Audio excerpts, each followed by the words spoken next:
Cancel your appointment and come clean the house. It is the least you can do, my daughter-in-law said.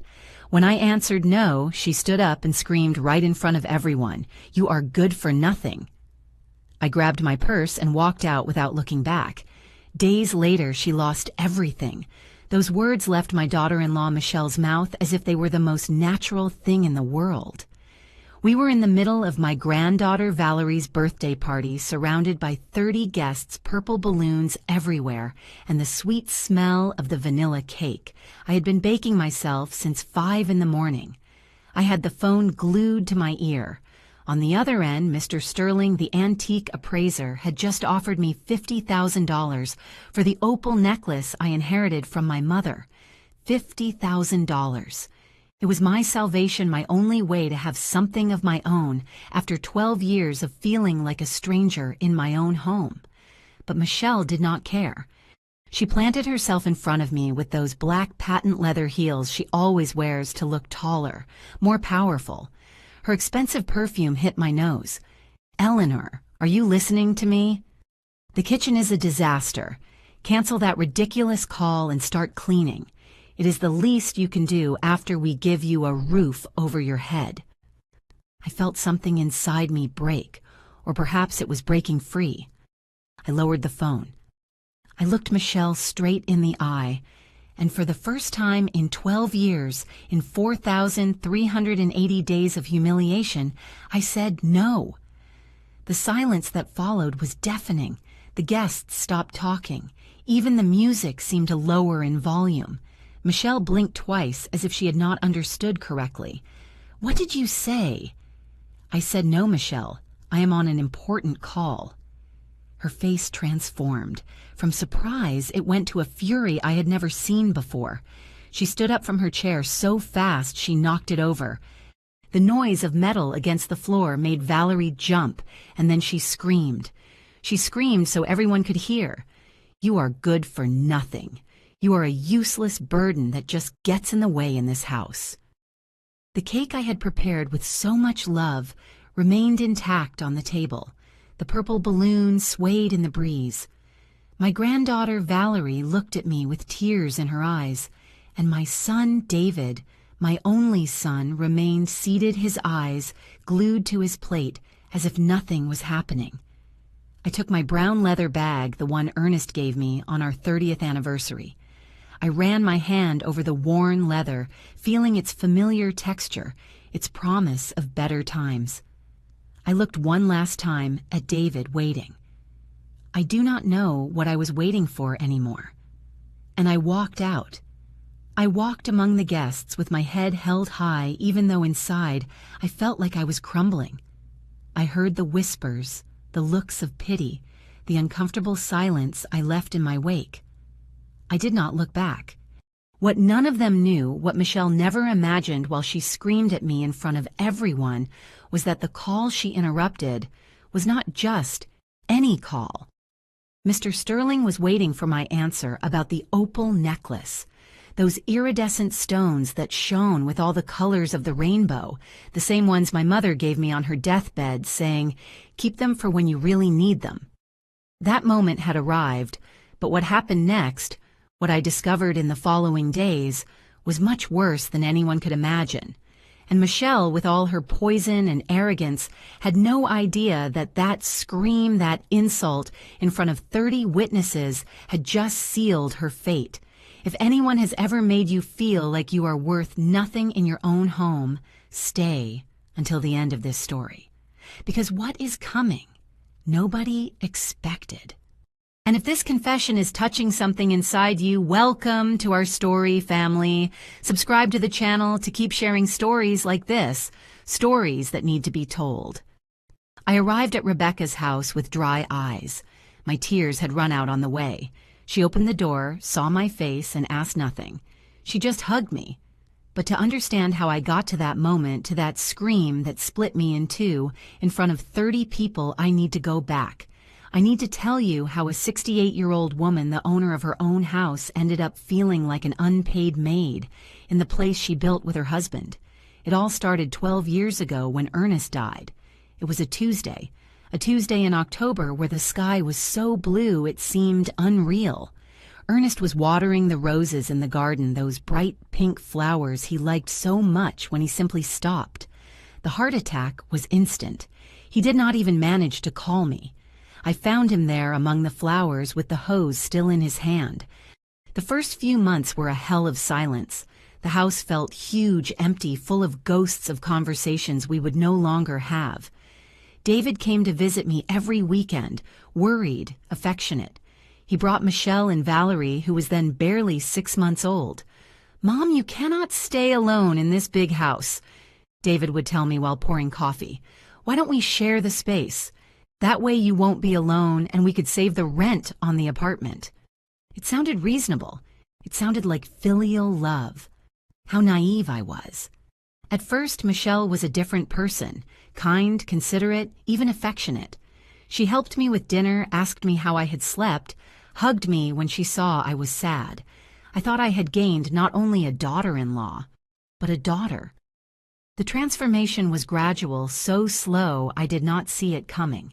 It started with small things. A comment about how I cooked. "Oh, Eleanor, don't you think you put too much salt in it?" Then about how I dressed. "At your age, you should use more discreet colors, right?" Then about my friends from the knitting group. "Those ladies only go to gossip. You are wasting your time." When Valerie turned 1, Michelle quit her job. "To dedicate myself to the girl," she said. But the one who ended up taking care of Valerie was me. The one who woke up at 3 in the morning with her crying. The one who prepared her baby food, changed her diapers, sang her to sleep. Michelle went out with her friends because, "I need to clear my head, Eleanor. Being a mother is exhausting." And I kept quiet. Because I loved my granddaughter, because I thought that is how families should be supporting each other. But there was a day that marked the true beginning of my ordeal. Valerie was 3 years old. I was preparing lunch when I heard the noise. Michelle had deliberately thrown her coffee mug on the kitchen floor. I watched her do it. Our eyes met. "Oh, how clumsy I am," she said with a smile that did not reach her eyes. "Eleanor, can you clean this up? After all, you do not work, you have all the time in the world." Something in her tone froze my blood. It was not a favor. It was an order disguised as an accident.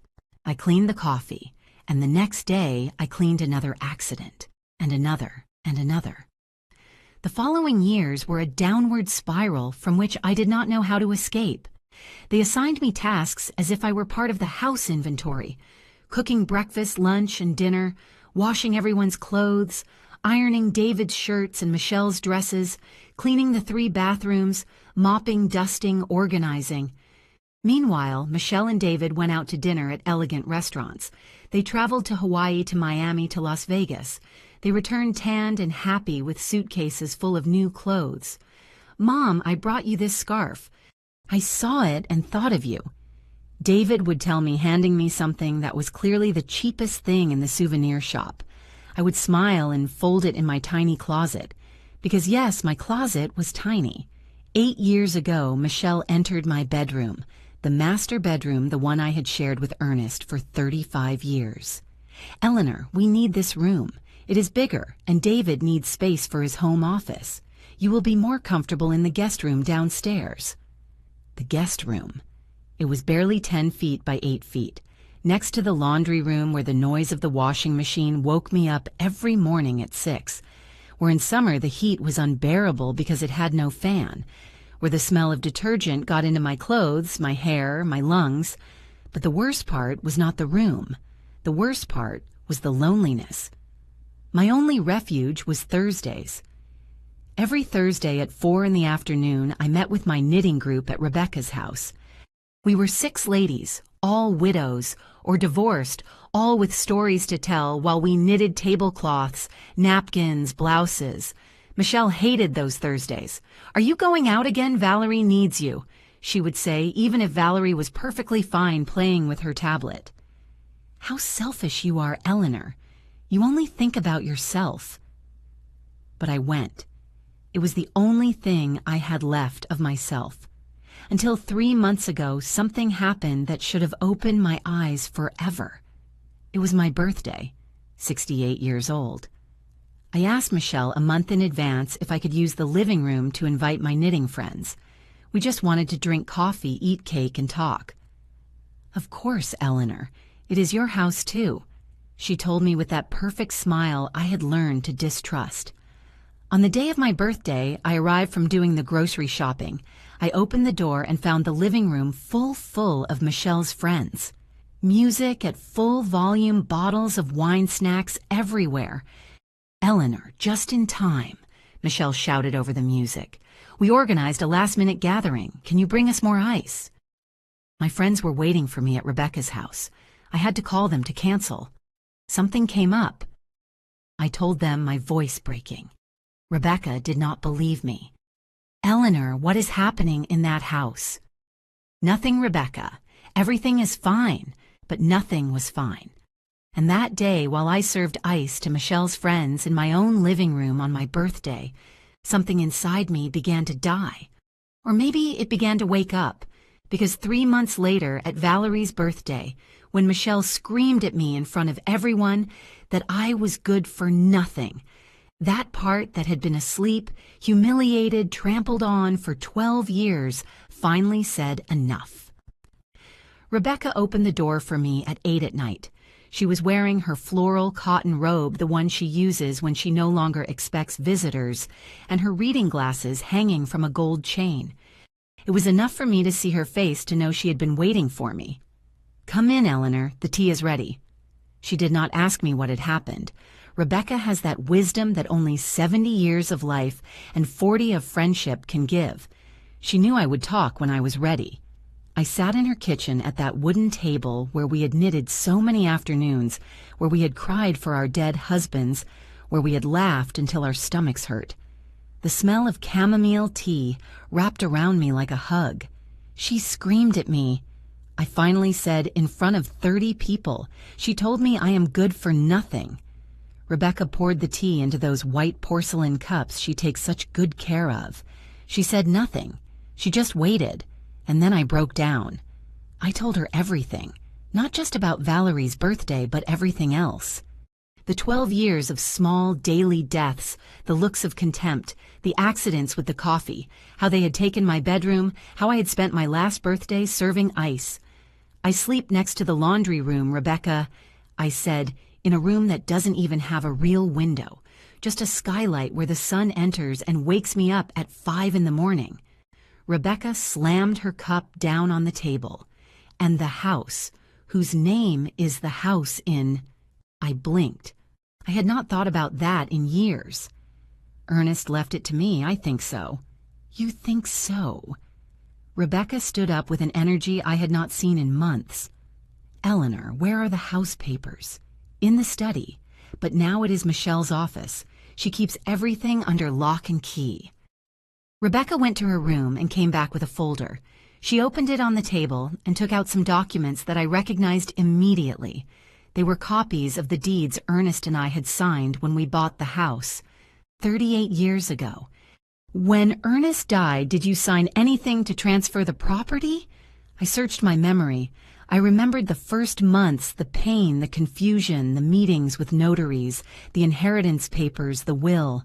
No, Ernest left everything to me. There was nothing to transfer. I was the sole heir. "Then the house is still in your name, Eleanor. Your name, not David's, not Michelle's, yours."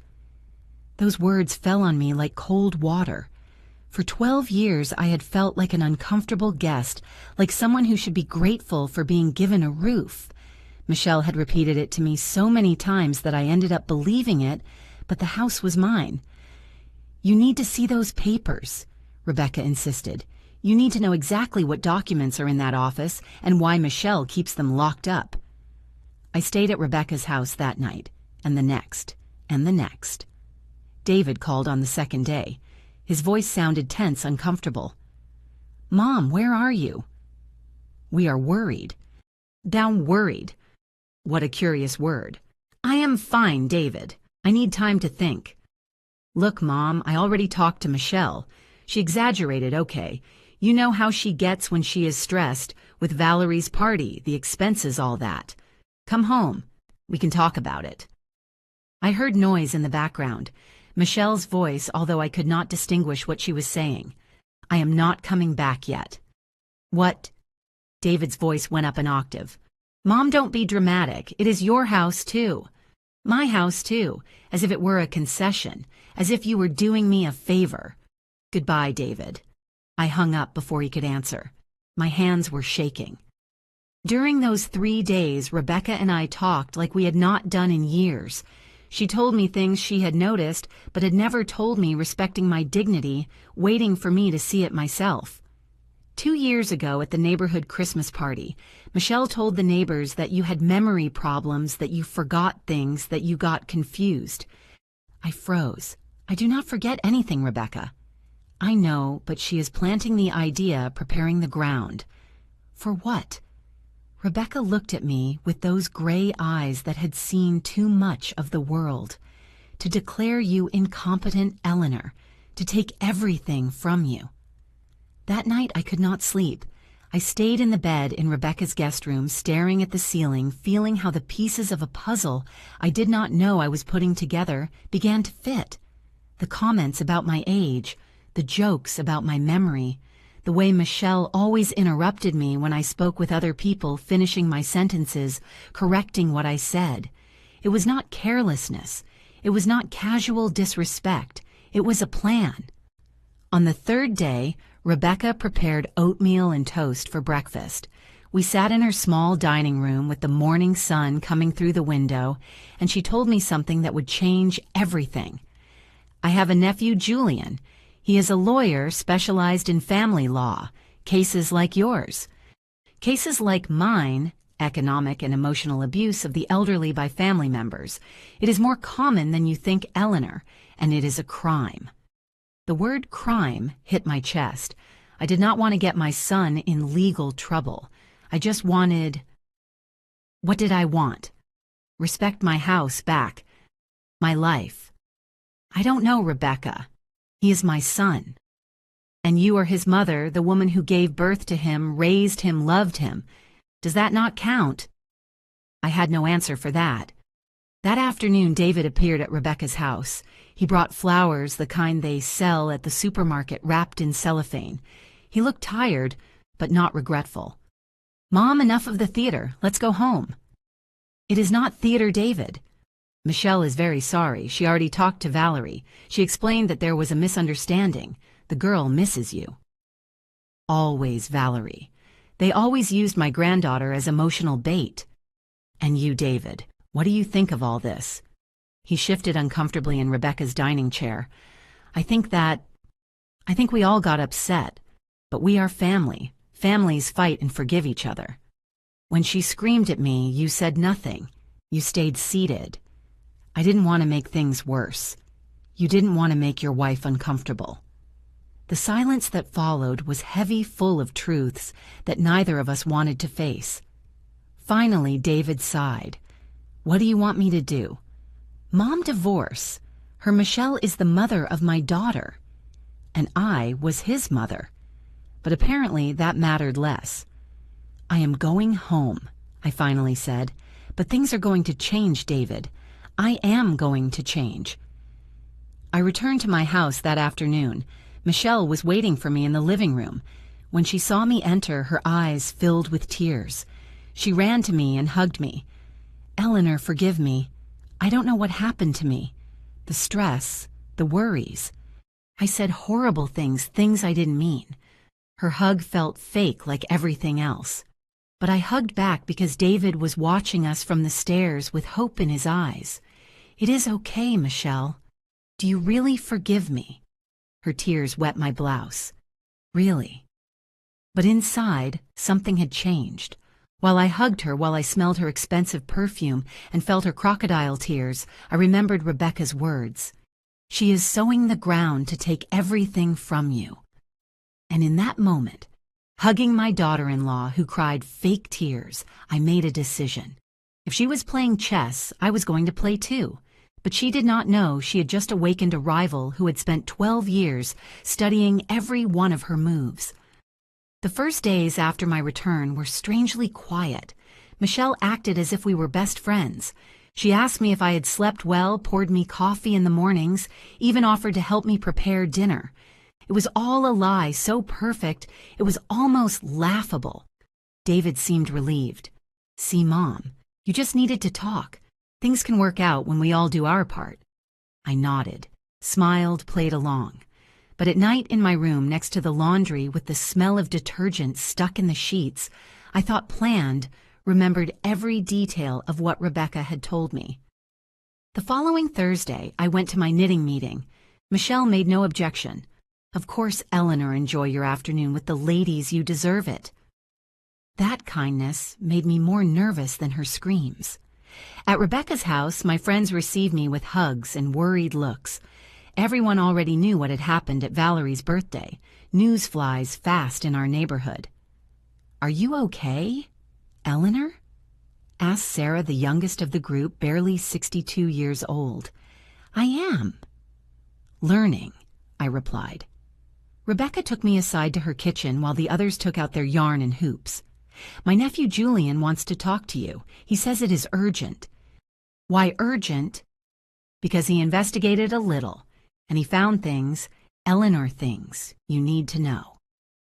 2 days later, on a Saturday afternoon, while Michelle and David had gone out to the movies with Valerie, I went to Julian's office. It was a modest building, downtown 3rd floor, no elevator. I climbed the stairs with my heart pounding against my ribs. Julian was a man of about 45 with glasses and a kind smile that reminded me of Rebecca. He offered me water, coffee, a comfortable chair in front of his desk full of files. "Mrs. Eleanor, my aunt told me about your situation. I investigated a little with your permission, and there are things you should know." He took out a folder. He opened it in front of me. "Michelle Fuentes, 39 years old. Credit history compromised. She owes a total of $85,000 between 3 credit cards, 2 personal loans, and a title loan." I ran out of air. $85,000.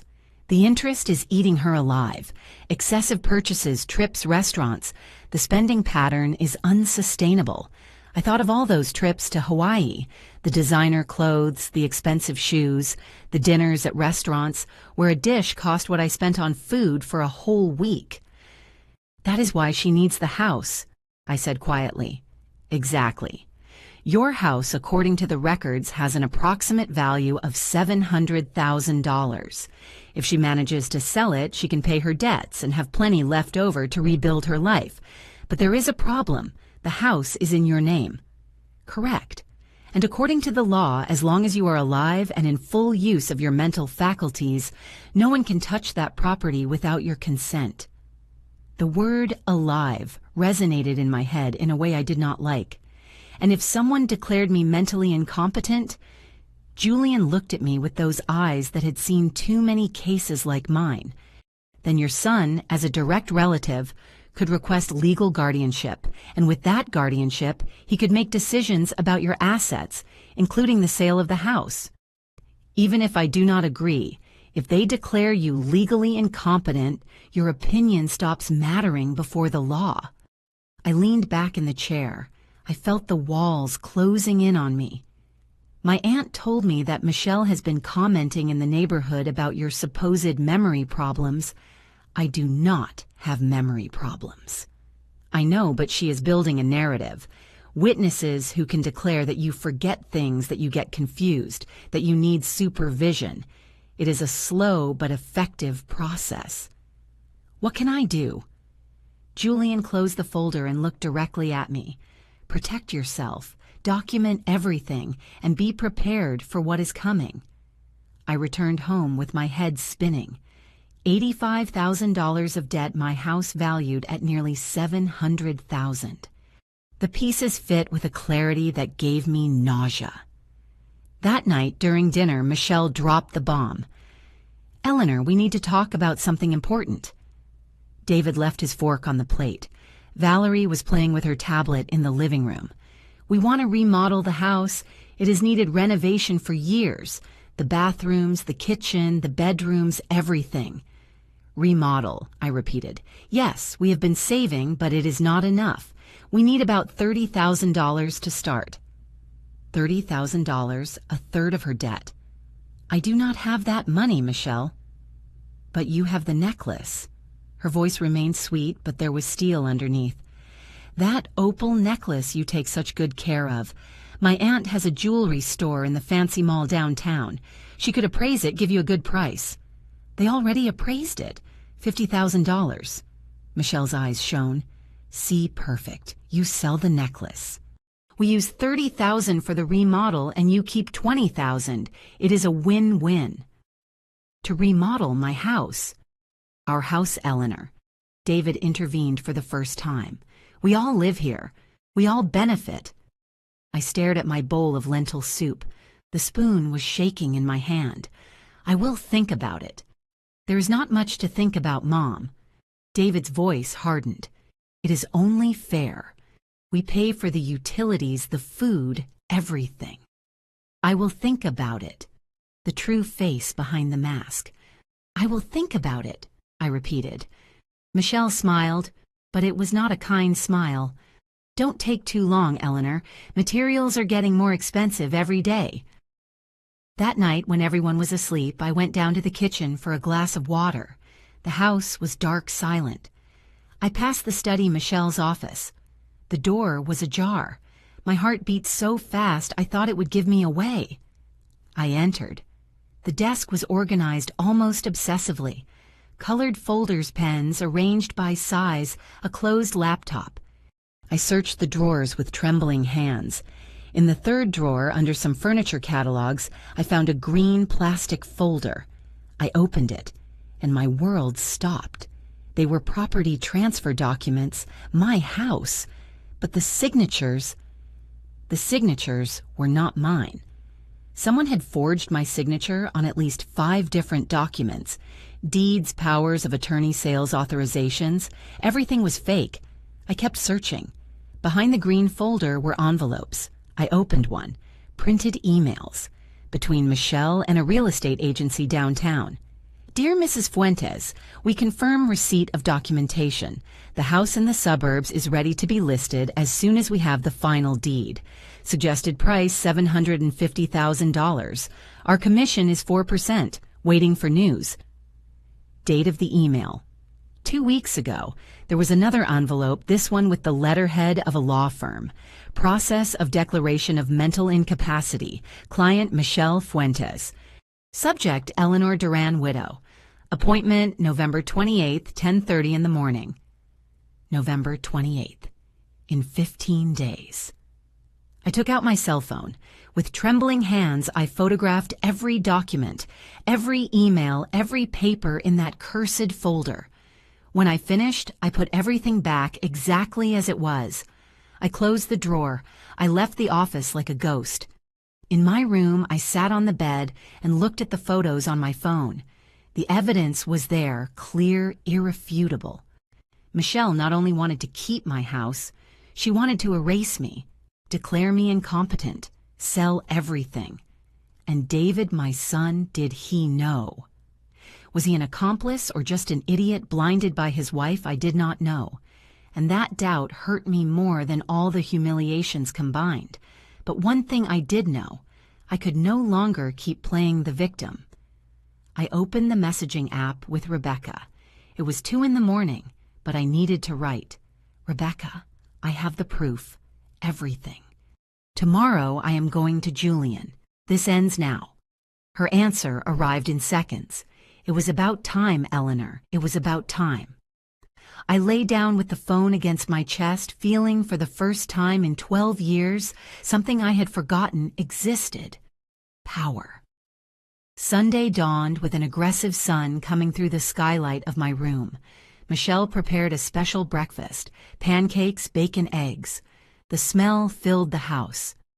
Sit down, Eleanor. Today I cook. You rest. David was reading the newspaper. Valerie was coloring in her princess book. Everything looked like a perfect family scene taken from a magazine. But I had seen the documents.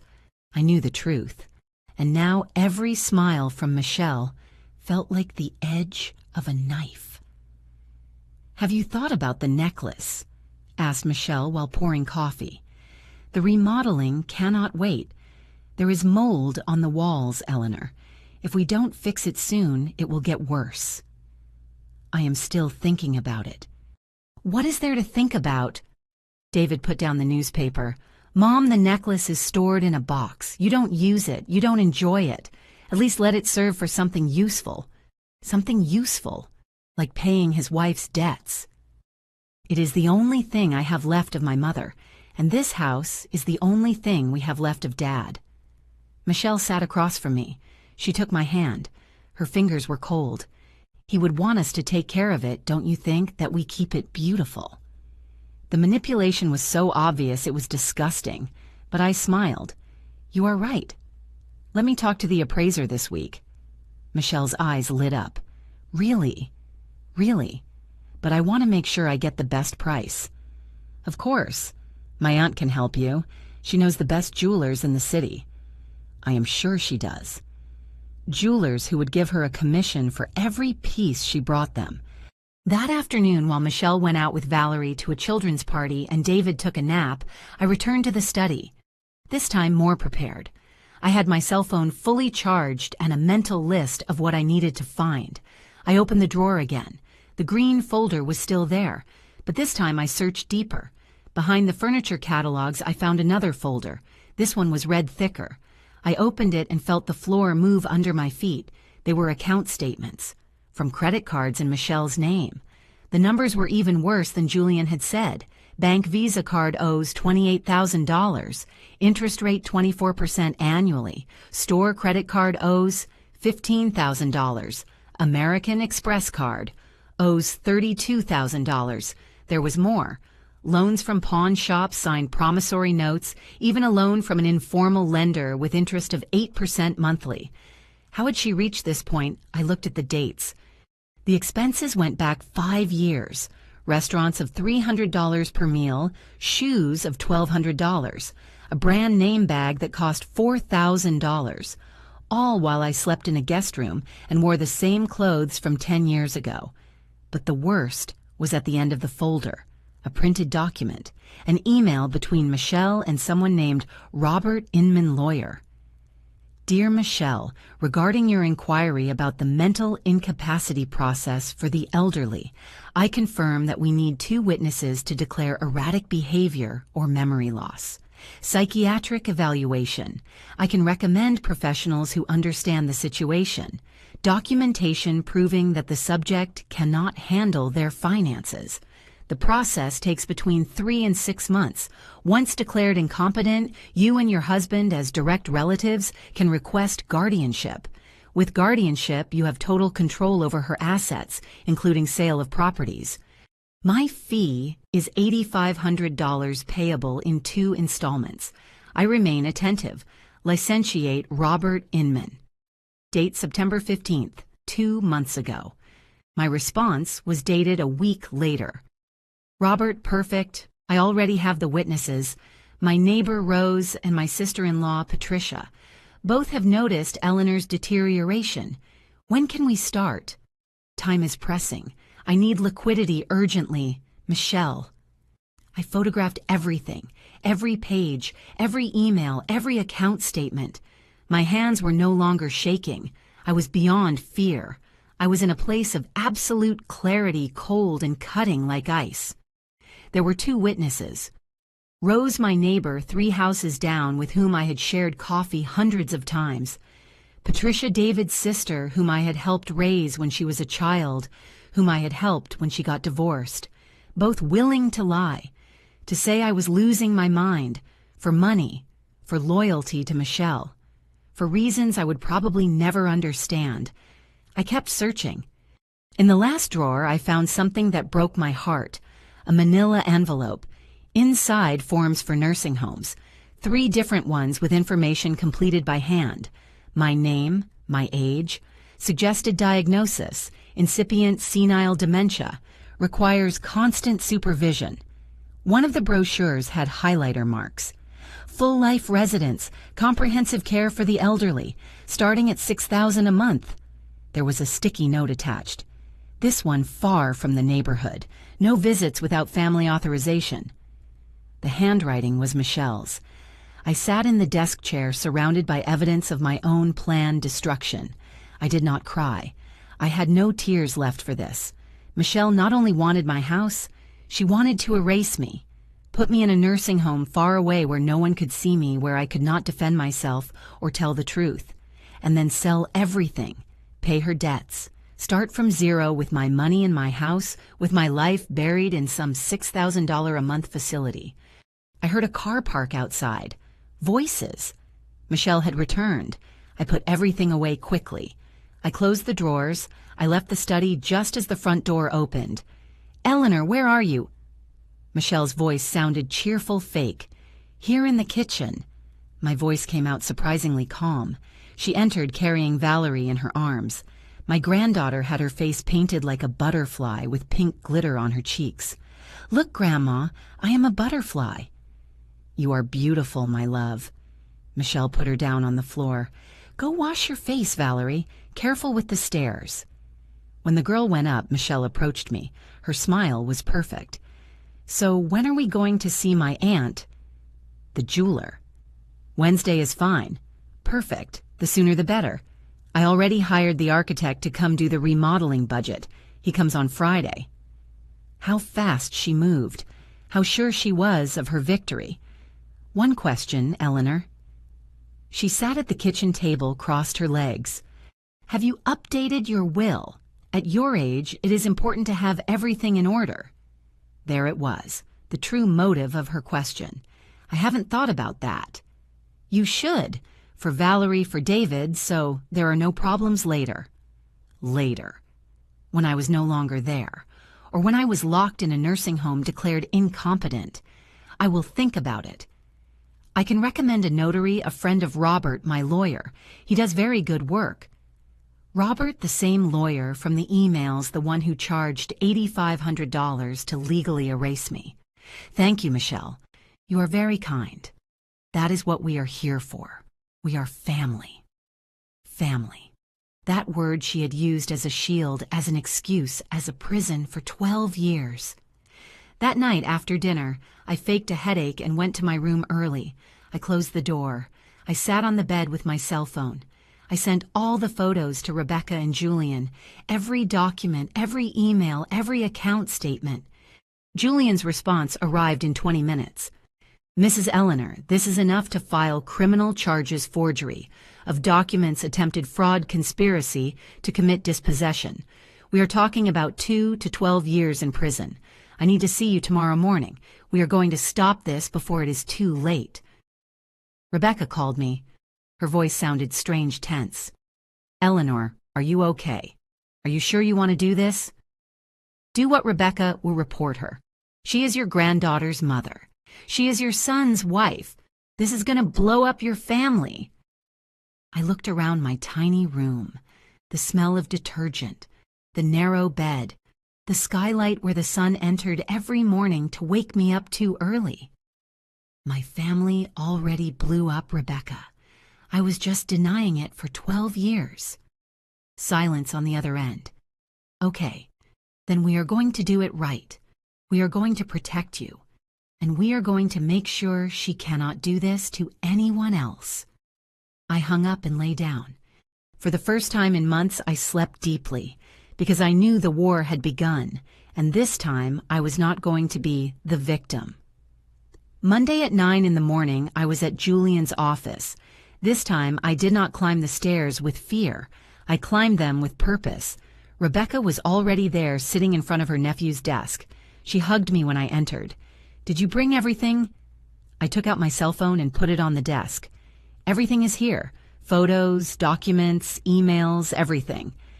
Julian connected my cell phone to his computer and started reviewing the images. His face was getting more serious with every photo. "This is grave, Mrs. Eleanor, very grave." "How grave?"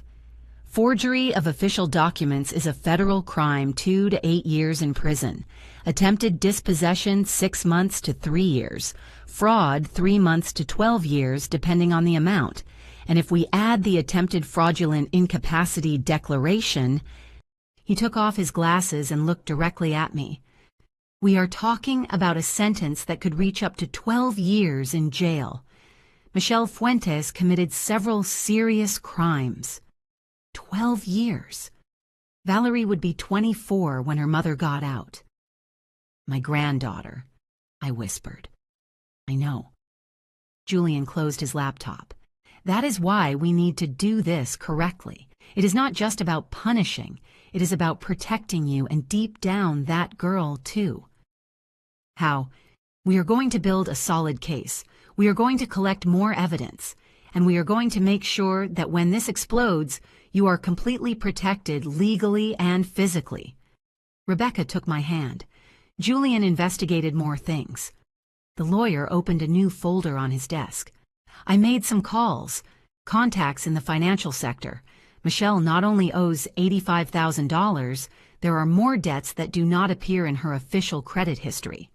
More loans with individuals. Money she borrowed from friends' family.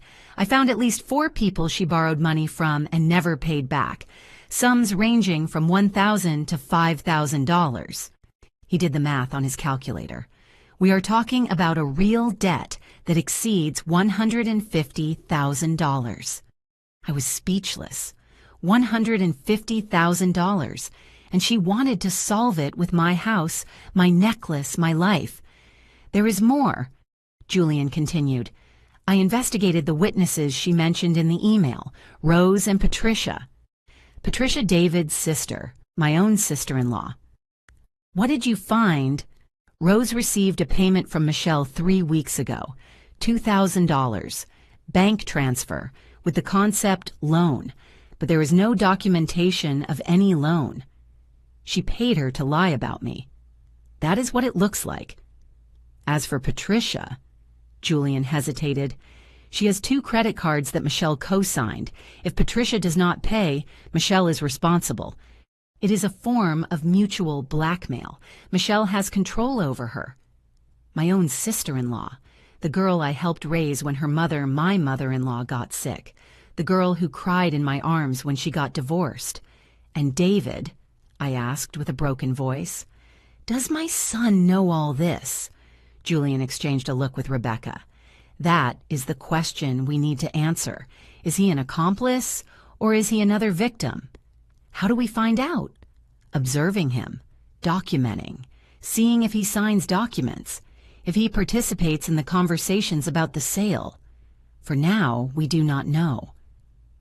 That uncertainty was killing me inside. I needed to know if my son, the boy I had given birth to, raised, loved for 42 years, was participating in my destruction. What do we do now? I asked. First, we are going to protect you. Julian took out several documents. I need you to sign this. It is a notarized declaration stating that you are in full use of your mental faculties. We are also going to do a complete psychological evaluation with a certified doctor. What for? To have irrefutable evidence that you are fine. When Michelle tries to declare you incompetent, we have dated proof demonstrating the opposite. And my bank accounts. I already checked them. You have $4,000 in the bank. It is not much, but it is yours. I suggest you transfer them to a new account in another bank only in your name, without beneficiaries. And if Michelle notices, let her notice. She can no longer access that money. I also suggest you take the opal necklace out of the house. Keep it in a safe place. Rebecca intervened. Can you leave it at my house, Eleanor, in my safe? I nodded. Everything was happening so fast. Second, Julian continued, we are going to document everything. Every conversation with Michelle, every demand, every threat. Your cell phone has a voice recorder. Use it. In this state, recordings are valid as evidence if one of the participants in the conversation knows they are being recorded. You want me to record my daughter-in-law? I want you to protect yourself, Mrs. Eleanor. Michelle is planning to destroy you. You have the right to defend yourself. He was right. But recording conversations, collecting evidence, made me feel like a spy in my own home. And then, when do we report it? When we have enough evidence of a consummated attempt. For now, we only have false documents that have not been officially used. We need her to take the next step, to try to use those documents, to move forward with the incapacity process. That is when we act. Let her go ahead. Just a little more. Enough for the crime to be consummated and the case to be solid. But I will be monitoring everything. At the first sign of real danger, we act. I felt like I was standing on the edge of a cliff. There is one more thing, said Julian. I need you to think about what you want to happen next. Next, when all this comes to light, when Michelle is arrested. What do you want to happen with your son, with your house, with Valerie? I had not thought that far ahead. I had been so focused on surviving that I had not planned the after. I need time to think. Take it, but think well, because the decisions you make now will define the rest of your life. I left that office with a folder full of documents I had to sign, a list of things I had to do, and a weight on my chest that I did not know if it was fear or hope. Rebecca walked me to her house. We took out the opal necklace that same afternoon. I returned to my house, entered the guest room, moved the loose floorboard where I had hidden the box for years. The necklace was still there, wrapped in black velvet. The opals shone with that internal light that changed color according to the angle. Blue, green, orange, like small galaxies, trapped in stone. "Forgive me, Mom," I whispered, "but I need to do this." I put it in my purse and went out as if nothing happened. Michelle was in the living room watching television. "Did you go out, Eleanor?" "To walk a while. I needed air." "Oh, good, tomorrow I will accompany you to my aunt's, the jeweler. Does 11 work for you?" "Perfect." I smiled. She smiled. Two women playing chess, each believing she knew what move was coming next. That night in my room, I set up the voice recorder on my cell phone. I tested it several times until I understood how it worked, and then I called my knitting group, the 6 ladies who had known me for decades. "I need to ask you a favor," I told them. "A big favor." "Whatever you need, Eleanor," answered Sarah. I told them everything. Not the legal details, but the essence. Michelle was using me. She wanted to take my house. She had forged documents, and I needed help. "I need witnesses," I said. "People who can declare that I am fine, that I do not have memory problems, that I am not crazy." "Of course we will declare," said Helen, the oldest of the group, 73 years old and sharp-tongued. "That woman is a snake. I always knew it." "Count on me," said Beatrice, and Rose, and Mary, and Carmen, all of them. My friends, my tribe. "I also need you to be alert," I continued. "If something happens to me, if I disappear, if they take me somewhere, I need you to look for Rebecca to call Julian." "Nothing is going to happen," said Rebecca firmly, "because now you are protected. You are no longer alone." I hung up with my eyes full of tears, but this time they were different tears. Not of pain, but of gratitude, because Rebecca was right. For the first time in 12 years, I was no longer alone. I had a lawyer, I had evidence, I had witnesses, I had friends willing to fight with me. And Michelle, with all her perfect plans and false documents, had no idea what was coming upon her. I went to bed that night thinking about my mother, about how she had taught me to embroider when I was a child, stitch by stitch, with patience, building something beautiful from nothing. "Life is like embroidery, honey," she would tell me.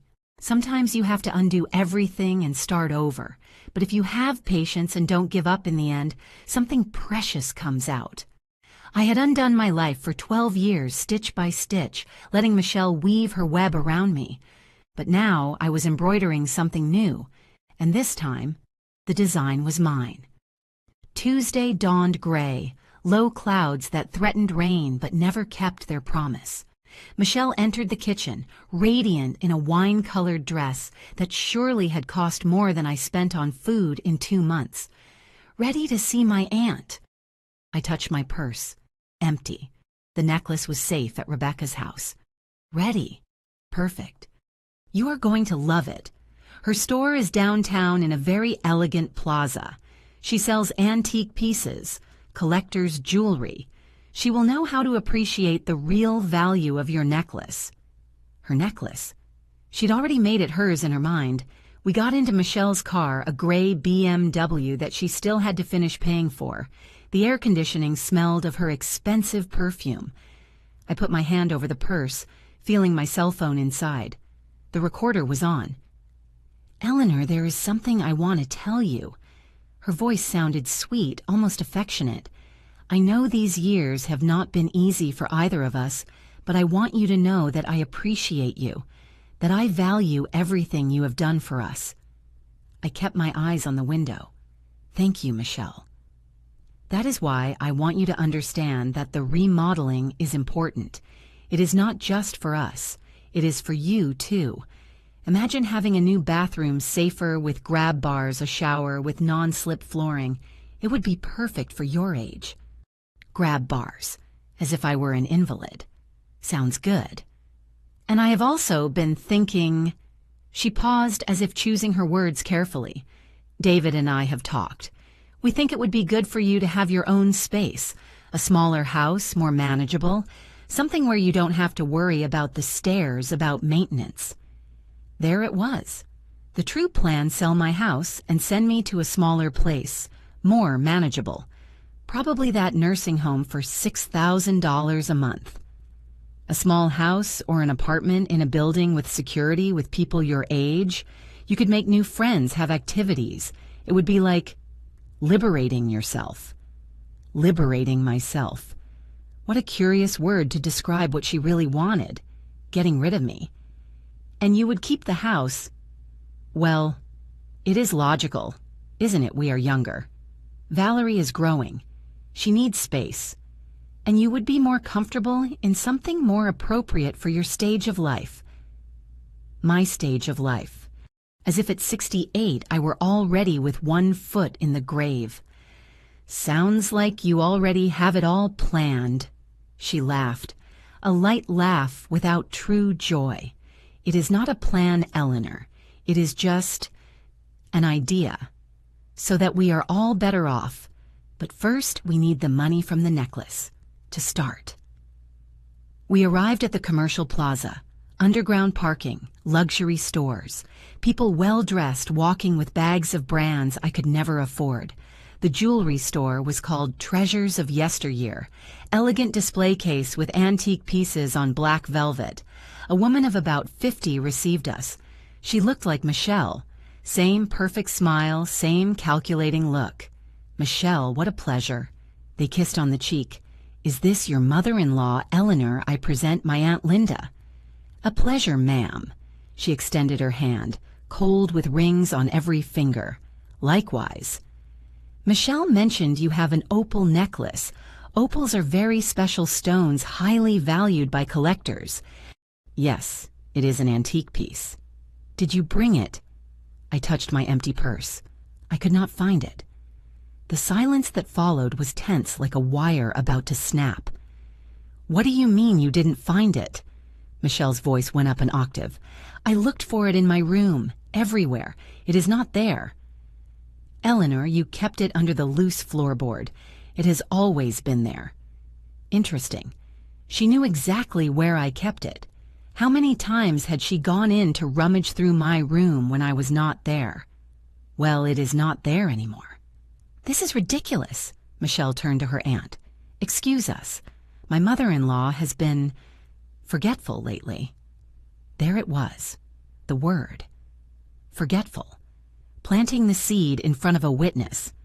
"I am not forgetful, Michelle. I simply cannot find the necklace." "Because you do not remember where you put it." She turned to me with that exaggerated patience one uses with children. "Eleanor, think. When was the last time you saw it? Last week it was in its place. And now it is not there."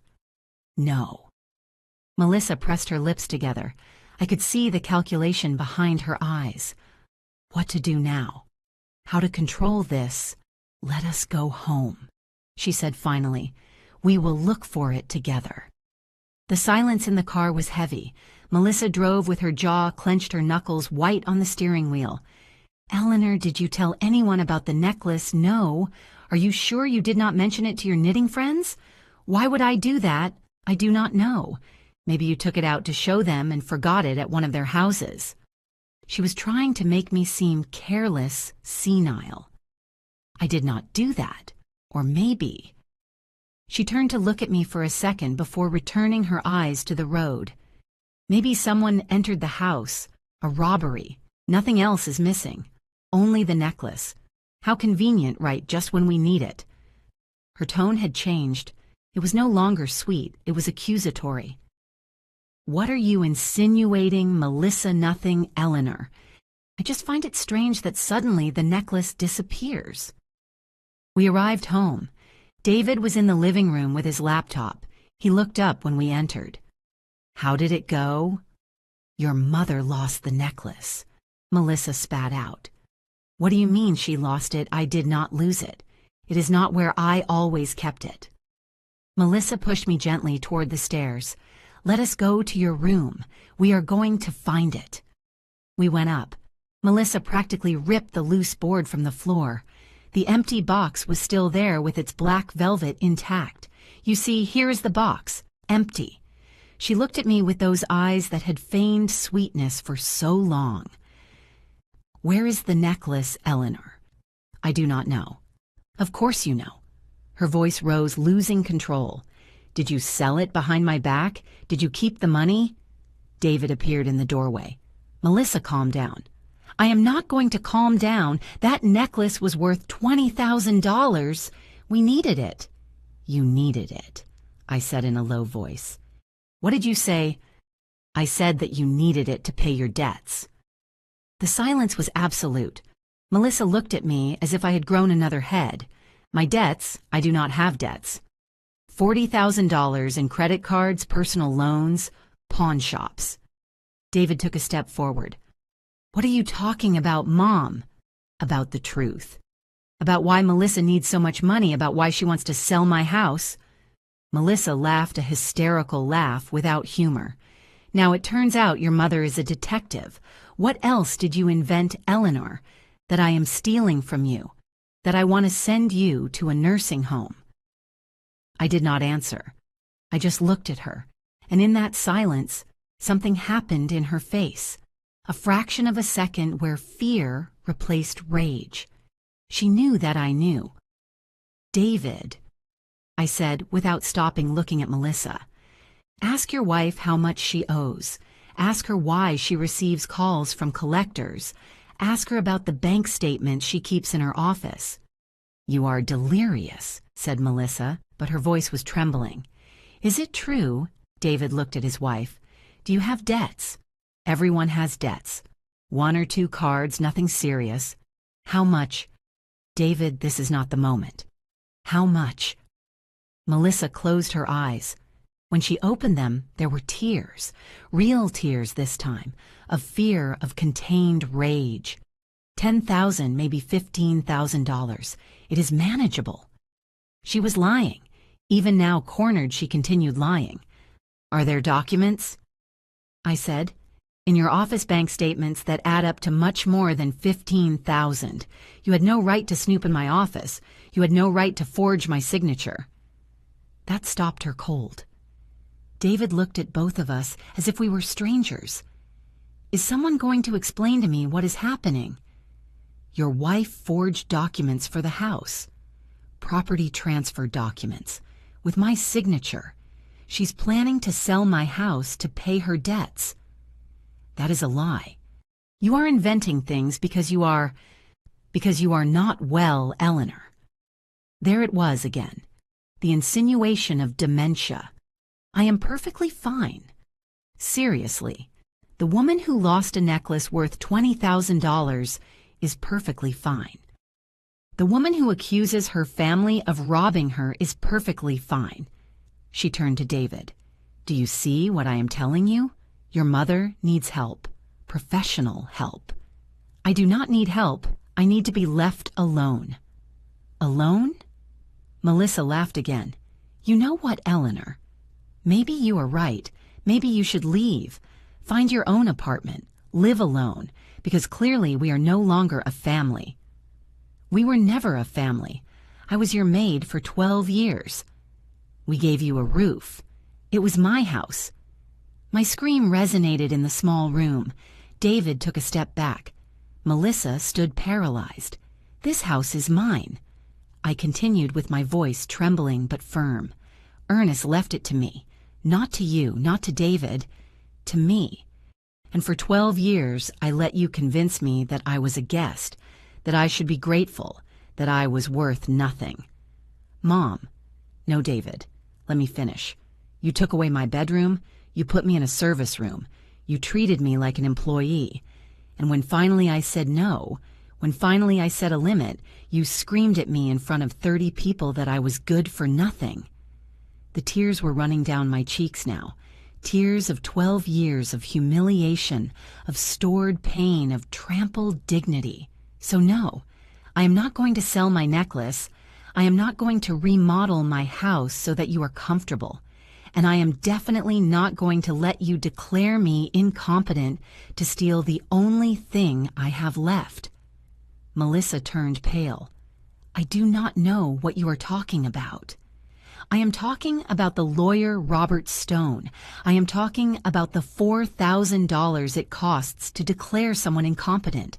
I am talking about Rose and Patricia, your bought witnesses." "You are crazy." "No. But you wanted me to seem so right." I left the room. I went down the stairs with my legs shaking. I took my purse, my sweater. "Where are you going?" David came down behind me. "To somewhere where they do not treat me like garbage." "Mom, wait. We can talk about this." I stopped at the door. I turned to look at my son, my only son, the boy I had carried in my womb, whom I had raised with all my love. "When she screamed at me at Violet's birthday, you said nothing. That was your answer, David. Your silence." "I did not know what to do." "You knew what to do. Defend your mother. But you chose not to." I went out and closed the door behind me. I walked 3 blocks to Ruth's house. I rang the doorbell. When she opened it and saw my face, she hugged me without asking anything. "There," she whispered. "There, Eleanor, the worst has passed." But she was wrong. The worst was yet to come. I stayed at Ruth's house that night, and the next and the next. This time it was not a flight. It was strategy. James called me on the 3rd day. "Mrs. Eleanor, we need to act soon." Melissa accelerated the process. She presented a request for psychiatric evaluation before a family judge. She says that you are showing erratic behavior, that you lost objects of value, that you make baseless accusations. Can she do that? She already did. She has an order for evaluation within 5 days. If you do not show up, the judge can interpret that as evidence of your incapacity. And if I show up, the psychiatrist that Melissa chose is, let us say he has a reputation for being complacent with whoever pays him. But I have a better plan. Which one? Get ahead of them. Present our own lawsuit first, with all the evidence we have. Put the cards on the table before she has a chance to manipulate the process. When? Tomorrow. I am going to file the criminal complaint for forgery of documents and attempted dispossession, and you are going to return to your house with full legal protection. That night, I barely slept. I knew that the next day everything would explode. There was no turning back. Saturday dawned with a perfect blue sky, ironic considering the storm that was about to unleash. At 9 in the morning, Melissa organized a dinner. She called the whole family her mother, her 2 sisters, Patricia, David's sister, even some close neighbors. 12 people in total. Ruth called me at 10. "Eleanor, my neighbor just warned me. There are many people entering your house. What is happening?" "Melissa is making her final move." "What are you doing there?" "You should be in your house." "I am going there. It is time." I dressed in my best clothes, a beige pantsuit that I had bought years ago when Ernest was still alive. I combed my hair carefully. I put on a little makeup. I needed to look dignified, competent, sane. James picked me up at 11. He was carrying a briefcase with documents. Ready. Ready. We arrived at my house at noon. There were several cars parked outside. I heard voices, laughter from inside. "Remember," said James, Keep calm, no matter what they say. You have the truth and the law on your side. I opened the door with my own keys. The living room was full. Melissa had prepared a table with snacks, wine, sodas. White and gold balloons hung from the ceiling as if it were a celebration. The conversation stopped when I entered. Everyone looked at me. Eleanor. Melissa approached smiling. How good that you came. We wanted to talk to you. Talk about what? About your future. About how we can help you. I looked around. I recognized everyone. Melissa's mother, Mrs. Higgins, sitting in my armchair with a glass of wine. Melissa's sisters, Laura and Christine, one on each side. Patricia, my sister-in-law, avoiding my gaze. Rose, my neighbor, the one Melissa had paid $1,500 for her false testimony. And David standing by the window with his arms crossed. Sit down, Mom. David pointed to a chair in the center of the room as if I were before a tribunal. I prefer to stand. Eleanor, began Melissa with that sweet voice that no longer fooled me. Everyone here loves you. We appreciate you. That is why we are worried. Worried about your health, about your well-being. She made a dramatic pause. Lately, you have been different. Different how? Forgetful, intervened Mrs. Higgins. Melissa tells me that you lost a very valuable necklace. I did not lose it. You have also been making accusations, continued Laura, Melissa's older sister, saying that Melissa wants to rob you. That is not normal, Eleanor. They are not accusations. They are facts. You see, Melissa looked at those present with a worried expression. She keeps insisting that the family wants to harm her. It is part of her condition. I do not have any condition. Rose cleared her throat. Eleanor, I have seen you in recent weeks. You look confused. The other day you asked me if it was Tuesday when it was Thursday. Lie. I never had that conversation. That is false. And I have noticed that you repeat the same stories, added Patricia with a trembling voice, as if you do not remember that you already told them. Another lie. My own sister-in-law lying out of fear or complicity. Eleanor. Melissa took my hand. I pulled it away. We want the best for you. That is why we have decided all together that you need professional help. Professional help. A place where they take care of you, where you have nurses, doctors, activities appropriate for your age. A nursing home. A specialized care residence, corrected Mrs. Higgins. My cousin is in one. It is beautiful. Gardens, painting classes, they even have mass on Sundays. I am not going to any nursing home. Mom, be reasonable. David approached. You can no longer live alone. It is not safe. This is my house. It was your house. Melissa let the words fall like stones. But now we need to think about the practical side. David and I are going to stay here. Violet needs stability, and you are going to be better cared for in a professional place. Did you already sign the papers? I asked David. Did you already transfer the house to your name? Mom, answer. Did you sign property transfer documents? His silence was answer enough. I see.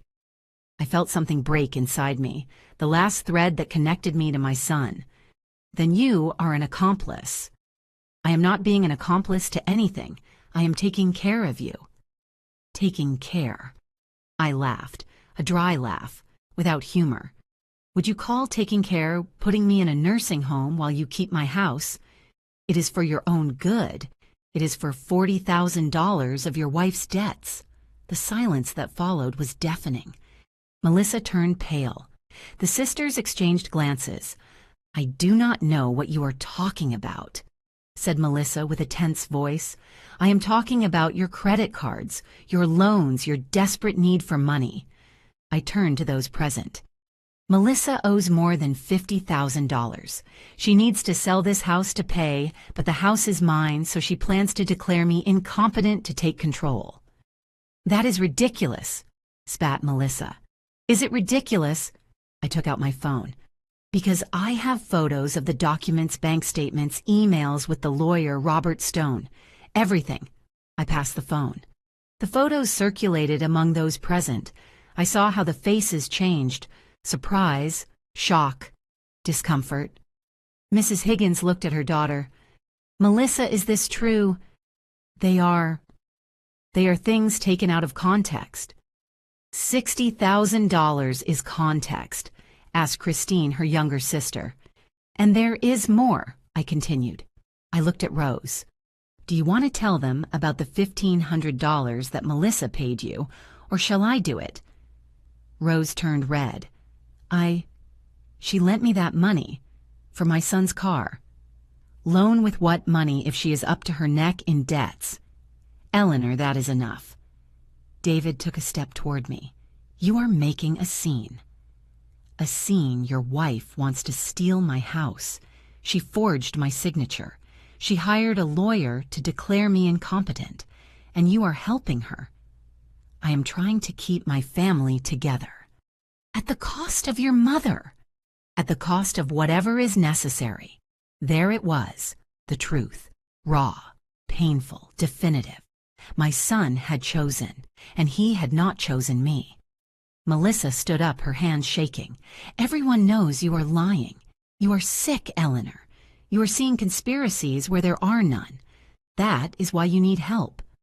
"Then explain the property transfer documents with my forged signature. Explain the email with the real estate agency. Explain the brochures for nursing homes with my name." "Enough!" Melissa screamed. Her composure finally broke. "You are ruining everything, everything we built. What you built on my back. We gave you a roof when you were alone. We gave you a family. You took away my house, my dignity, and my life."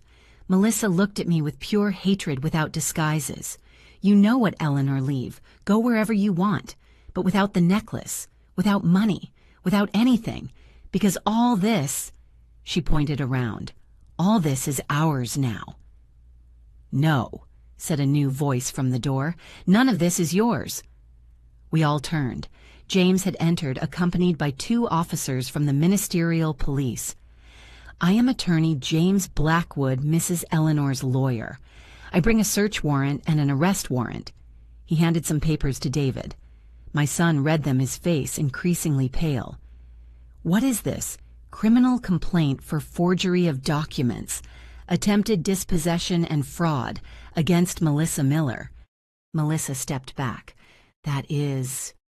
you cannot." "I also bring a search warrant for Mrs. Miller's office. We need to seize certain documents as evidence." The officers moved toward the stairs. Melissa tried to block their way. "You cannot enter there. It is my private office." "We have a judicial order, ma'am. Step aside." During the next 20 minutes, the officers brought down boxes with documents: the green folder, the red folder, the bank statements, the printed emails, the nursing home brochures, everything. The guests watched in shock. Mrs. Higgins was crying in silence. Melissa's sisters had moved away as if shame were contagious. "Melissa Miller," said one of the officers, "you need to accompany us to give a ministerial statement." "Are you arresting me?" "For the moment, we only need your statement, but depending on what we find in these documents, formal charges could be filed." "David..." Melissa turned to her husband, her eyes full of true tears for the first time. "David, do not let them take me." My son looked at the floor. He said nothing. "David, go with them, Melissa. Solve this. Solve your mother is destroying me. Defend me." But David only shook his head with an empty gaze. Melissa looked at me then. There was no longer sweetness or manipulation, only pure hatred. "This does not stay like this. I am not going to let you win.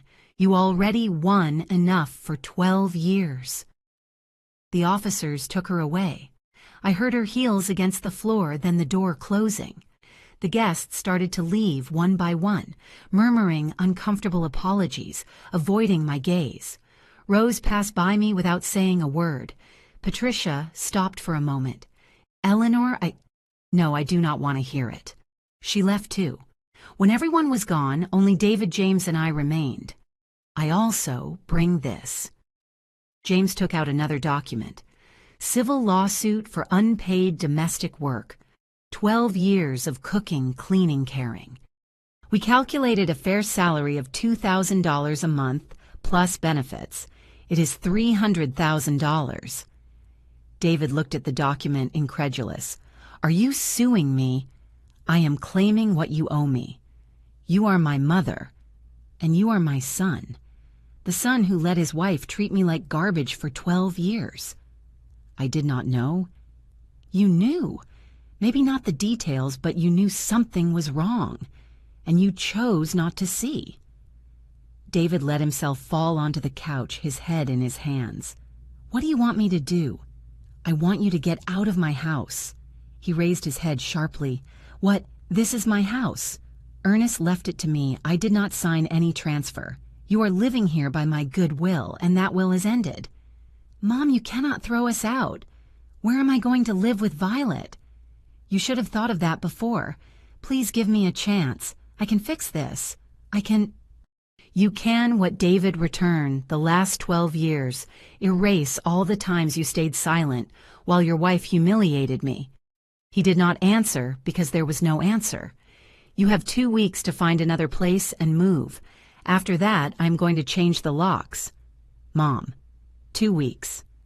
I left my own living room, went up to my service room for the last time, took my few belongings, and went down with my small suitcase. "Where are you going?" asked David. "To Ruth's house. Until you leave, then I will return to my house." James accompanied me to the door. I turned one last time. David was still sitting, surrounded by white and gold balloons of a celebration that never was, in the middle of a living room that no longer belonged to him. "Goodbye, David." He did not answer. I left with my head held high, with my suitcase in one hand and my dignity finally intact, because I had learned something crucial in these days. Sometimes recovering your life means losing the people you thought were your family, and it hurts. It hurts like nothing else in the world, but it is the price of freedom. The following days were a whirlwind of legal diligences, statements, and discoveries that not even I had anticipated. James called me on Tuesday morning. His voice sounded tense but excited. "Mrs. Eleanor, I need you to come to my office now. We found something important." I arrived in half an hour. On his desk were mountains of scattered documents, colored markers, sticky notes everywhere. When the agents reviewed Melissa's office, they found more than we expected. He opened a blue folder I had seen before. Much more. What did they find? "Melissa not only forged transfer documents for your house, she also has a second set of deeds, completely fake. With them, she already sold the house." I felt the floor move. How 3 weeks ago, using the fake deeds, she sold your house to a shell company for $150,000, much below the real value. The company is owned by a certain Hector Salinas. Does the name sound familiar? I shook my head. He is Melissa's cousin. They planned for you to sign a power of attorney supposedly for maintenance paperwork. With that power, they were going to legalize the sale retroactively, and you would not realize until it was too late. And the money? Melissa received an advance of $40,000. She used it to pay the most urgent cards and the most aggressive collectors. The rest would arrive after formalizing everything. I sat down, dizzy. But that means if we had not acted when we did, you would have lost your house. For real. They would have declared you incompetent, signed papers for you.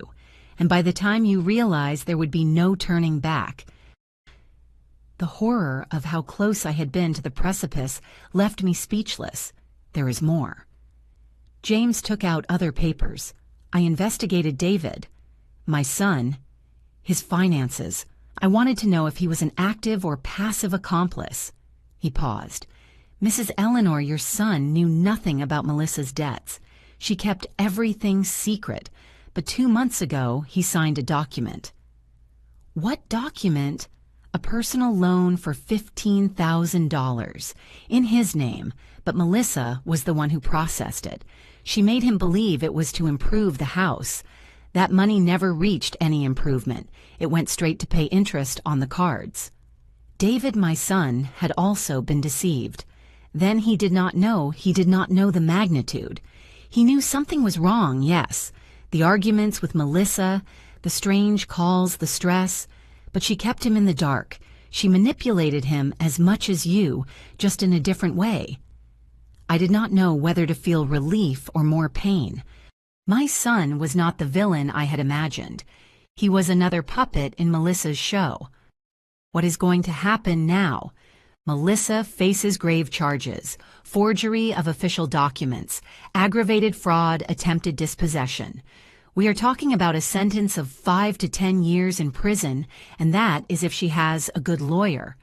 And Hector, the cousin, he also faces charges as an accomplice. The shell company is being investigated. All the money will be seized and returned. 10 years.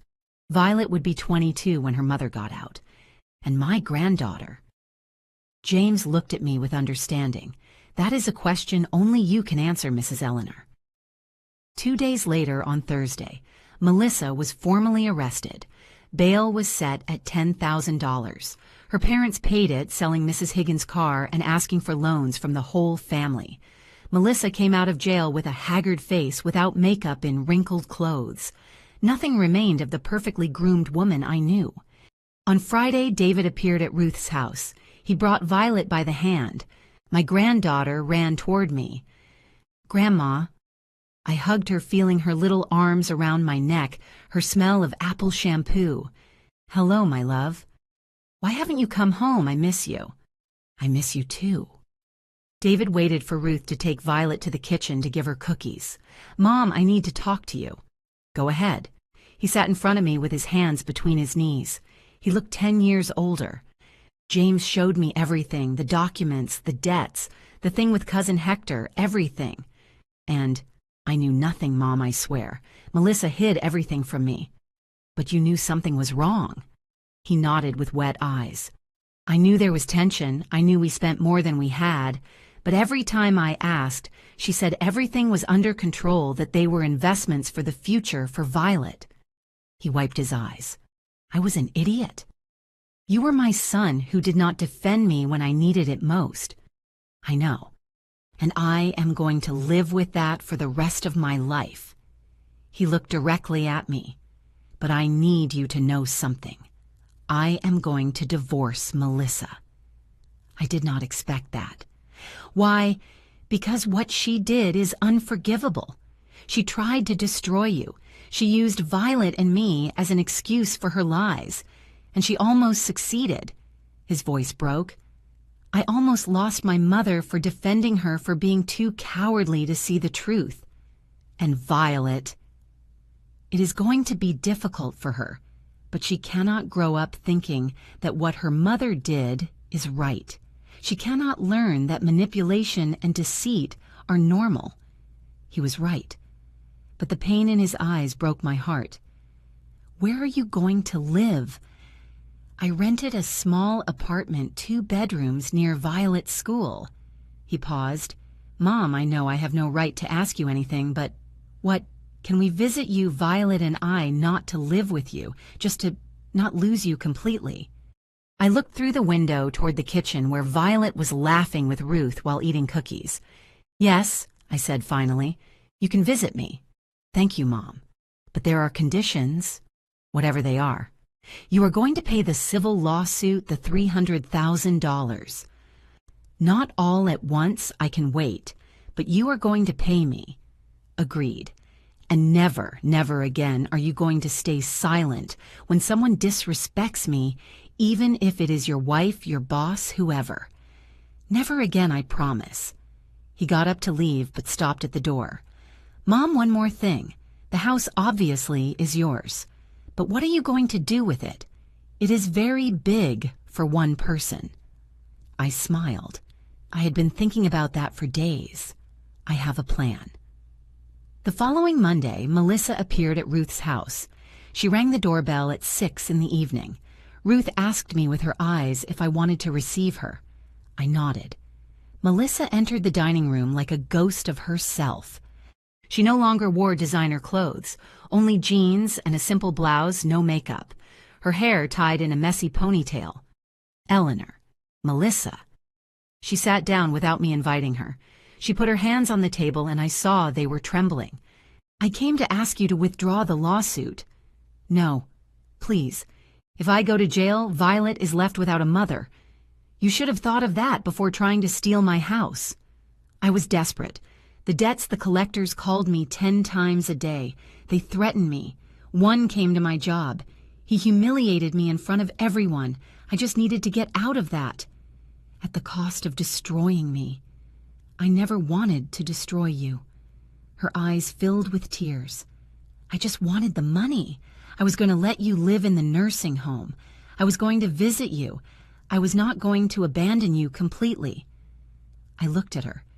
This woman who for 12 years had tortured me with small cruelties, who had taken away my bedroom, my dignity, my peace. Do you know what the difference is between you and me, Melissa? What? When I had problems after Ernest died, when I felt alone and lost, I did not try to destroy anyone to save myself. You did. I made mistakes. They were not mistakes. They were decisions. Decision after decision to hurt me, use me, erase me. She covered her face with her hands. Her shoulders shook. What do you want me to do? Crawl beg you. I do not want anything from you, Melissa. You can no longer give me anything I need. Then why go ahead with the lawsuit revenge? No, I stood up. Justice, there is a difference. And Violet, she is not to blame. Exactly, she is not to blame. That is why she is going to learn from now on that actions have consequences, that you cannot lie, steal, and manipulate without paying the price. She is just a child who deserves a mother who teaches her real values, not how to destroy people to get what she wants. Melissa stood up. She was no longer crying. She just looked at me with a mixture of rage and defeat.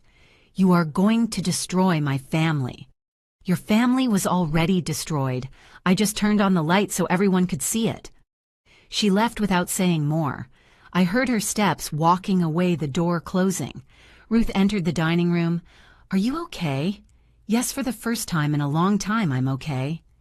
2 weeks later, exactly as promised, David and Violet moved out. I helped them pack. Violet cried while packing her toys. Why can't we stay, Grandma? Because sometimes things need to change, my love, but that doesn't mean we won't see each other. Do you promise? I promise. The day I finally returned to my house, the sun was coming in through all the windows. I walked through it slowly, room by room. Melissa's office was empty. The closets in the master bedroom empty. Everything was clean, tidy, in silence. It was my house again. I went up to the master bedroom, the one that had been mine and Ernest's, the one they had taken from me 8 years ago. I sat on the floor in the spot where our bed used to be. I closed my eyes. I did it, Ernest. I whispered. I recovered our house. I recovered my life. And for the first time since his death, I felt that I had really begun to heal. 3 months later, on a Tuesday in February, I sat in family court number 12. The room smelled of old paper and reheated coffee. Melissa was sitting on the other side next to her public defender. There was no money left for expensive lawyers. The judge read the sentence with a monotone voice. In the case of aggravated fraud, forgery of official documents, and attempted dispossession, the defendant, Melissa Miller, is sentenced to 6 years in prison, reducible for good behavior. The sentence is suspended under probation with the following conditions. Melissa would not go to jail immediately. She would have probation, but with strict conditions. Community service mandatory therapy appearing every week before the judge, and absolute prohibition to approach me or my property. If she violated any of these conditions, she would go directly to prison. I looked at her. She did not return my gaze. She looked small, defeated, nothing like the imposing woman who had screamed at me in front of 30 people. Hector, her cousin, did not have such luck. He did go to prison. 4 years for complicity in fraud. The shell company was dissolved, and the $40,000 Melissa had received were seized and returned. But by then, that money had already evaporated in interest payments. I left the courthouse with James by my side. "How does it feel?" he asked me. "I do not know. I thought I would feel victorious, but I only feel tired." It is normal. Justice does not always feel like we think. He was right. For months, I had imagined this moment. I had thought I would feel triumph, satisfaction, sweet revenge, but I only felt relief and sadness for everything that had been lost along the way. David had kept his promise. He divorced Melissa 2 weeks after moving out. The divorce was quick, without dispute. Melissa had nothing to fight for. She had no house, no money, nothing but debts, and an uncertain future. Violet's custody remained with David. Melissa had supervised visits every 15 days. My son also started paying me $100 a month. It was not much, but it was what he could afford after paying his rent, Violet's expenses, and part of the debts Melissa had left in his name. "I am going to pay you everything, Mom," he had told me, "even if it takes me 20 years. "I know, son." The visits started slowly. 1 afternoon every 2 weeks. David and Violet came to eat. At first it was uncomfortable, full of heavy silences and superficial conversations. But little by little, week after week, the wounds began to heal. Violet asked me one afternoon while we were eating soup in the kitchen, "Grandma, why did Mom do those bad things?" David tensed up. I took my granddaughter's hand. "Sometimes my love people make bad decisions when they are afraid. Your mom was very afraid and made decisions that hurt others." "But aren't you afraid?" "Of course I am afraid. We are all afraid sometimes. But that does not give us permission to hurt the people we love." "Do you still love Mom?" The question caught me off guard. I looked at David, who was looking at his plate. I do not know if I still love her, but I do not wish her harm. I hope she learns from her mistakes and becomes a better person." "Me too," said Violet with that seriousness of children, "because even though she did bad things, she is still my mom." "Yes, my love, she is still your mom, and you have the right to love her. That is never going to be wrong." I hugged her and felt her tears wetting my blouse. But the story did not end there, because I had a plan for my house, a plan that had been maturing since the day I got the keys back. An afternoon in March, I gathered my knitting group in the living room. The 6 ladies who had supported me, who had been my witnesses, my friends, my tribe. "I have something to propose to you," I said. I took out some documents I had prepared with James. "This house is too big for me alone. 5 bedrooms, 3 bathrooms, garden, garage. It is a waste that only I inhabit it." "Are you going to sell it?" asked Sally. "No, I am going to share it, but this time on my terms." I explained my plan. I wanted to turn 3 of the bedrooms into workshops, a space for knitting classes, another for painting, another for ceramics. The large living room would be the common area, the garden a space for gatherings. I want to create a community center for women of our age, a place where we can learn, create, share, without having to pay expensive rents or depend on municipal spaces that never have schedules available. "And how are you going to maintain it?" asked Helen, always practical. "Charging accessible fees, $20 a month per person, knitting, painting, ceramics, yoga classes, whatever the teachers want to teach. Each teacher keeps 70%. I use 30% to maintain the house." "It is little money," observed Betty. "It is not for the money, it is for creating something. A space where women like us can feel valued, useful, alive." Ruth smiled. "And when do we start?" "Next week, if you accept to be the first teachers." They accepted, all of them. I used the money from the opal necklace for the necessary remodeling. $20,000 my mother had saved for decades, waiting for the right moment. This was that moment. I hired a carpenter to build work tables. I bought sewing machines, frames, fabrics, colored threads. I painted the walls cheerful colors, sunflower yellow in the knitting workshop, sky blue in the painting one, mint green in the ceramics one. The master bedroom remained mine.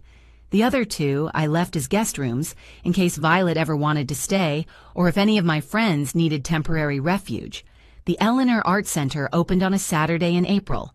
30 women came the first day, some curious, others enthusiastic, all looking for the same thing, a place to be themselves. Mrs. Lopez, 74 years old, learned to stitch her first stitches. Carmen, a recent widow of 62, found in painting a way to process her grief. Anne-Marie, divorced at 68, discovered she had a talent for ceramics. And I found a purpose I did not know I needed. It was not just teaching. It was creating a community, a space where women, society considered past their prime, invisible, without value, could shine. David came to visit me one Sunday. He toured the workshops with Violet, seeing the ladies working, laughing, sharing stories. "Mom, this is incredible." "Right. You turned all that pain into something beautiful." I shrugged. "Your dad always said the best flowers grow from the best fertilizer, and fertilizer is not exactly pleasant." Violet was trying the pottery wheel with her hands full of mud, laughing when the clay slipped through her fingers. "Can I come more often, Grandma, to learn?" "Of course, my love. This is your house, too." And I meant it. It was her house, but this time under different rules. Rules of respect, of clear boundaries, of love without manipulation.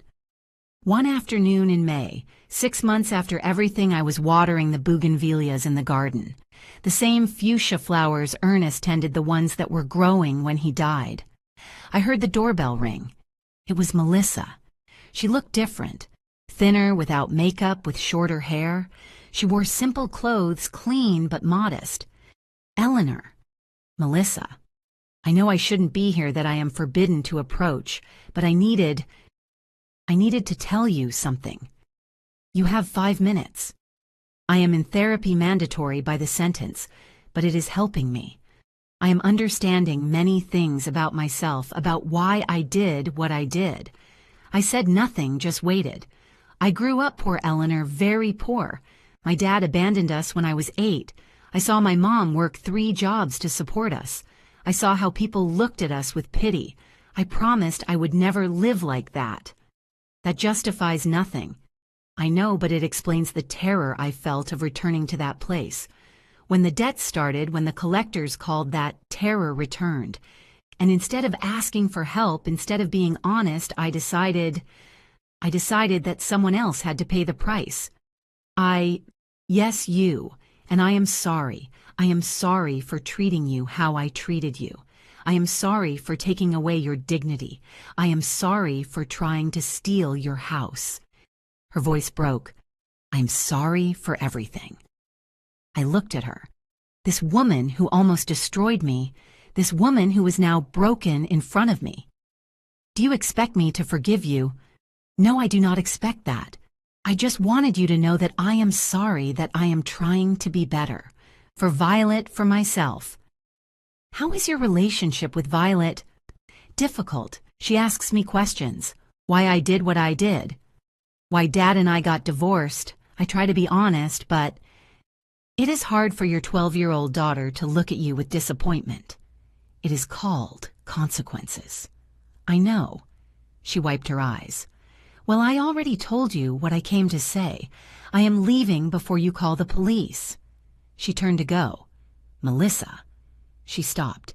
I do not forgive you. Not yet. Maybe never, but I hope you really change. For Violet. She deserves a better mother. I know, and I am going to do it, or at least I'm going to try. She left. I watched her walk away down the street, a solitary figure under the afternoon sun. Ruth appeared at my side. She had arrived for the knitting class. Was that Melissa? Yes. What did she want? To apologize. And nothing. Apologies do not erase years of pain, but at least she acknowledges what she did. Is it enough? No, but it is a start. We entered the house together. The knitting workshop was already full of women. Their laughter filled the space that before had been so silent and sad. That night, after everyone left, I sat in my bedroom. The main one, the one I recovered. I took out an old photo of Ernest and me, 30 years younger, smiling in front of this same house the day we bought it. I never imagined I would have to fight so much to keep it. I told his image. But it was worth it. I put away the photo and opened my notebook. Since everything began, I had been writing first as therapy, then as a record. I wrote the last entry. Today, 6 months after recovering my life, I understand something fundamental. Dignity is not something others can give you or take away. It is something you decide to keep, even when the whole world tells you that you are worth nothing. For 12 years, I let them convince me that I was a burden, that I should thank the crumbs they gave me, that my age made me invisible, expendable. But I was 68 years old when I decided that was enough. And if I could do it at 68, anyone can do it at any age. It is not easy. It hurts to lose the people you thought were your family. It hurts to discover that the people who said they loved you were willing to destroy you for money. But on the other side of that pain is something beautiful: freedom. Today I have a house full of laughter. I have friends who are more family than blood. I have a purpose that makes me wake up every morning wanting to live. And I have something I didn't have 6 months ago: respect for myself. Because I learned that setting boundaries is not selfishness, it is self-love. I learned that saying no does not make you a bad person, it makes you free. I learned that never, never is it too late to recover your life. I am 68 years old, and my life is just beginning. I closed the notebook. I turned off the light. And I slept deeply without the noise of the washing machine waking me up, without the smell of detergent on the sheets, without the weight of humiliation crushing my chest. I slept in my own bed, in my own bedroom, in my own house. I slept like a free woman. 3 years later. Epilogue. The Eleanor Art Center had grown. It was no longer just 3 workshops. Now we had classes for yoga, traditional cooking, creative writing, even a reading group. 120 women passed through my house every week. Women from 50 to 85 years old, all looking for the same thing: a place to be themselves. Some came recently divorced, trying to rebuild their identity. Others came widowed, looking how to fill the void. Others simply came because they were tired of being invisible, and all found here the same thing I had found: community, purpose, dignity. Violet was 15 years old now, a beautiful teenager, intelligent with her grandmother's strong character. She came every weekend. She helped with the classes. She learned from the ladies. "Grandma," she told me one Saturday while we were organizing threads, "when I grow up, I want to do something like this, create spaces where people feel valued. You are going to do incredible things, my love. Do you think Mom can come one day just to see, not to stay?" Melissa had completed her probation without problems. She worked in a coffee shop. She lived in a small apartment. She was still in therapy. Her relationship with Violet improved slowly. "Maybe one day," I replied, "when the time is right." David had finished paying me 6 months ago, $300,000 that took 3 years to pay, but he did it. "We are even now, Mom," he had told me when he gave me the last check. "No," I had replied. "We will never be even because it is not about money, it is about respect. And that, my son, you pay every day with your actions." And he did. David had changed. He was more present, more attentive, more aware. Not perfect, but better. That night, after everyone left, I sat in the garden. The bougainvilleas were more beautiful than ever, covering the entire fence with their fuchsia flowers. Ruth sat next to me with 2 cups of tea. "What are you thinking about?" "About everything that happened, about how such a terrible thing turned into something so beautiful." Because you turned it into something beautiful, Eleanor.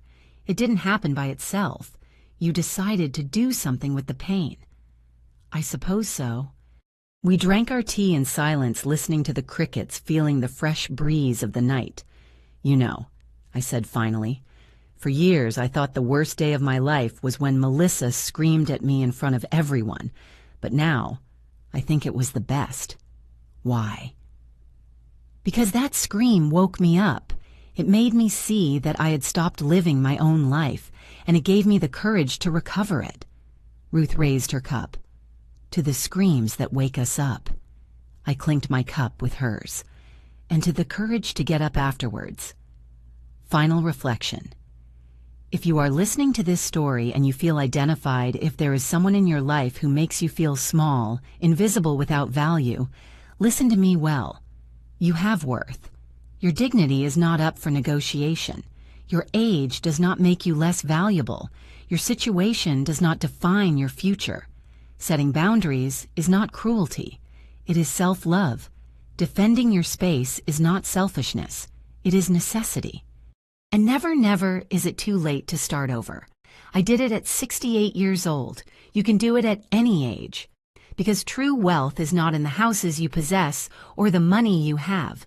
True wealth is in the peace with which you sleep every night, knowing that no one can take away what really matters. Your dignity, your value, your right to live without humiliation, and that no one can take from you unless you allow it. I stopped allowing it. And you... If this story touched something inside you, if it made you feel that you are not alone, leave me a comment telling me where you are watching us from. Write your country, your city. I would love to know that these words reached you wherever you are. And if you know someone who needs to hear this, someone who is going through something similar, share this story. Maybe it is the push they need to wake up like I woke up.